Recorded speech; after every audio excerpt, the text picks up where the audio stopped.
এতিয়া মানুহকেইটা আমি বৰ্তমান লৈ আনিছোঁ কুমাৰকেইটা চৰকাৰী হস্পিটেলত আৰু মানুহজনৰ নাম হৈছে এজনৰ চন্দা মুৰ্মু, এজনৰ ৰাজু মাৰ্ডি, এজনৰ জাৰ্মেন মাৰ্ডি, এজনৰ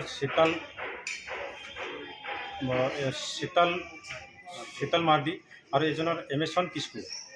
কেনেকৈ এক্সিডেণ্ট হ'ল মানুহখিনি? তেনেকুৱা হ'ল মানে কিছুমানে বাৰীত কাম কৰি আছিলে আৰু কিছুমানে ধানো কাটি আছিলে। এই ধান কটা জেগাত গৈছে সেই দুটা হাতীটো। তেতিয়া হাতী আহি আছিল? হয়, তেতিয়া যেতিয়া ধান কটাৰ অৱস্থাত মানে হাতীটো গুচি গ'ল তাতে মানুহৰ ওচৰত, তেতিয়া শুই হাইকৈ খেদি থাকোঁতে আৰু এই দুজন মানুহ তাতে কাষত গ'ল, তামোলবাৰীত যিসকলে কাম কৰি আছিল, এই তেতিয়া খেদি থাকোঁতে মানে ডাইৰেক্ট আক্ৰমণ কৰিলে হাতীয়ে ঘৰৰ ওচৰত। কি গাঁও? 1 নং দৰঙাপাৰ। মানুহকেইটা কাম কৰি আছিল। কাম কৰি থাকাতে যেতিয়া গম পালে যে হাতীটো গাঁৱত সোমাই আছে, তেতিয়া সোমাব খোজোতে তেওঁলোকে বাধা দিলে। বাধা দিব খুজিতে মানে খেদি ওলাব, ঠিক তেনেকৈ সময়তে তাহোন মানে দুটা দাউৰি আহি আক্ৰমণ কৰিলে। আচ্ছা, কিমানটা আছিল হাতী? দুটা আছিল।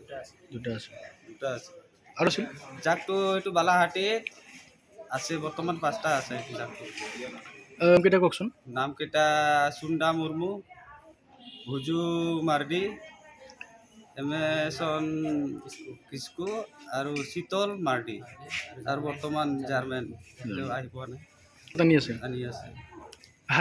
মোটামুটি 1 মাহমান ধৰি হাতীটো চলি থাকে তাতে, নাযায়, খেদিলে অলপ যাব আৰু ঘূৰি আহিব। তেনেকৈ ঘূৰি পেলাই ফৰেষ্টাৰ এনেকৈ 4-5 মান গৈছিল, অলপমান খেদি দিব, তাৰপিছত ফৰেষ্ট যোৱাৰ পিছত আকৌ ঘূৰি আহে। তেনেকৈ হৈ আছে। শুব নোৱাৰে, উঠে শুব নোৱাৰে ৰাতিটো।